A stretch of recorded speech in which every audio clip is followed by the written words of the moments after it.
Hi there, my name is Bart Swan. I'm with Certainty Home Loans in Niceville, Florida, that is, and work with Tom and Sharon McAuliffe from Keller Williams Realty. And I wanted to prepare today a cost of waiting analysis for the average home buyer in the Emerald Coast area. What I wanted to do is show what the cost of waiting to purchase a home is. Because sometimes, we might think, oh, we'll wait a little while, or we don't have a sense of urgency about us, and it can be 6 months or a year or 2 years later. My own in-laws lived in their house for over 18 years before they finally got around to purchasing a different home. They practically paid off the house for the landlord before they went and bought their own. I know how tyranny of the urgent can get in our way. So this cost of waiting is intended to just let you know what really is the cost of waiting to buy a home. So I'm going to shrink my own image here and show this to you, okay? So let's create a cost of waiting analysis. We'll do this. Cost of waiting in Florida. And we'll say our purchase price is $250,000. And of course we are in Florida, and then we'll select Okaloosa County, and because that's where the area is here. Property taxes, hard to say exactly what a house might be taxed at, but $1,850 auto-populates here, and I think that's probably reasonable given the various homes that are out there, whether you're in the city, the county, what city you're in, that kind of thing. And home insurance, $72 might be a little low, so I'll put in, say, $90 a month there for that. And let's assume no homeowners association dues, and we won't even take into consideration the tax benefits of purchasing a home. We'll leave that for a different conversation. And let's say that you're a VA buyer and you're going to use a VA loan to purchase this home. We'll go 30 years here, and VA. And let's assume 4.75. I'm preparing this in late January. It's hard to say what interest rates might be at the time that you would go to lock in, but 4.75 is reasonable to use.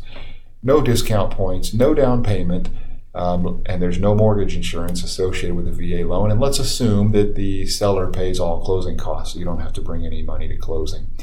So we save loan. Now we can look up here at the cost of waiting. Let's see what it would cost to wait to purchase this home. I'll scroll down here, and we have right here, this is the loan today if you were to purchase this home now here in the end of January for $250,000, interest rate of 4.75%. Total principal, interest, taxes, and insurance might be $1,548 a month. If you waited 6 months to purchase a home, it's likely that that house is going to be worth at least 1.28% more than it is now.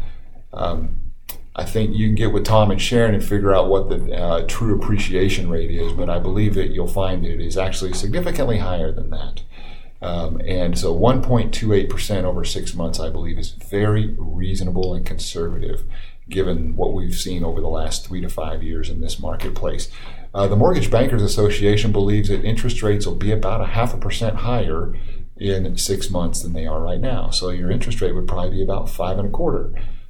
That would make your total principal, interest, taxes, and insurance $1,644 versus the $1,548 that it would have been had you bought it today. So you buy that same house in, say, July of 2019, and your house payment is going to be almost $100 more per month as a result of the higher interest rate and the higher purchase price. If you waited 1 year, 2.58%, I think is very low and conservative. At 5.25% interest rate, your total principal, interest, tax, and insurance $1,664. So it's another $20 a month if you wait a year, just because of the increase in the price from $253 to $256. So let's look down here at this in summary. We have waiting 6 months, loss in property appreciation. That's what the house is worth 6 months from now versus what it is today. So you have to pay more. So you lose that, $3,204. And if you buy today, over the next 6 months, you'll be paying down your own loan balance to the tune of about $1,900. So not only will you not get that money back if you're renting, but you'll also not experience the appreciation gain that I think is very conservative here. So in real numbers, it probably is about $5,110 more expensive to wait 6 months to buy that house than it is to buy it today. And if you wait 1 year, $10,308. I hope this analysis is helpful for you. I'm going to send a PDF of this form to Tom and Sharon so that they'll have it on file. If you'd like to see it on PDF version, certainly they could pass it along if they wish. It's going to have charts like this, but you'll know all the numbers because of this video. If I can help you with financing, I would love to do that. My phone number is 850-678-4663. 850-678-4663 is my cell phone, and you can also visit my website at bartswanhomeloans.com. It's BARTSWAN homeloans.com. I look forward to hearing from you. Have a great afternoon. Bye-bye.